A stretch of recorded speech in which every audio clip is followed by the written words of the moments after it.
disait que le président, son prédécesseur, était lié à l'AFC, depuis plusieurs mois. Bon, maintenant qu'il décide de revenir, je n'ai pas encore la confirmation, on verra ce qui sera dit, mais il faut faire attention dans la symbolique justement, parce que nous tous nous évoquons aujourd'hui ceux qui ont combattu pour assurer l'unité et l'intégrité de la République démocratique du Congo. Parmi ceux-là, il y a un fils d'ailleurs du Grand Katanga qu'on appelle Musée de Rwanda, qui a fait les serments de ne jamais trahir le Congo. Alors il faut, dans les actes qui sont posés par un de ses illustres prédécesseurs, disons successeurs, que dans les actes que nous posons, nous nous assurons que nous ne trahissons justement pas les serments de Musée. Nous savons tous, et je n'ai pas besoin de le rappeler, aujourd'hui nous connaissons l'ennemi. Nous connaissons les complices de l'ennemi.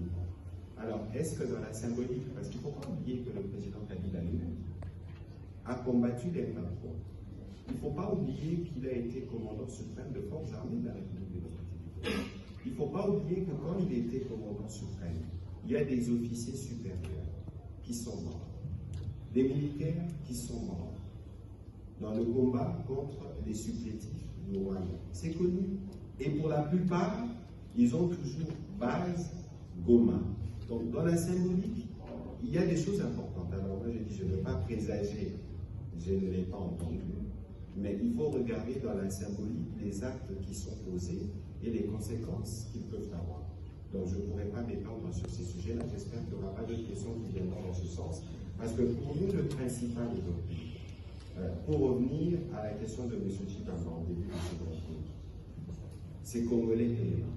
Parce que ça fait 30 ans que cette situation dure. Je pense que le président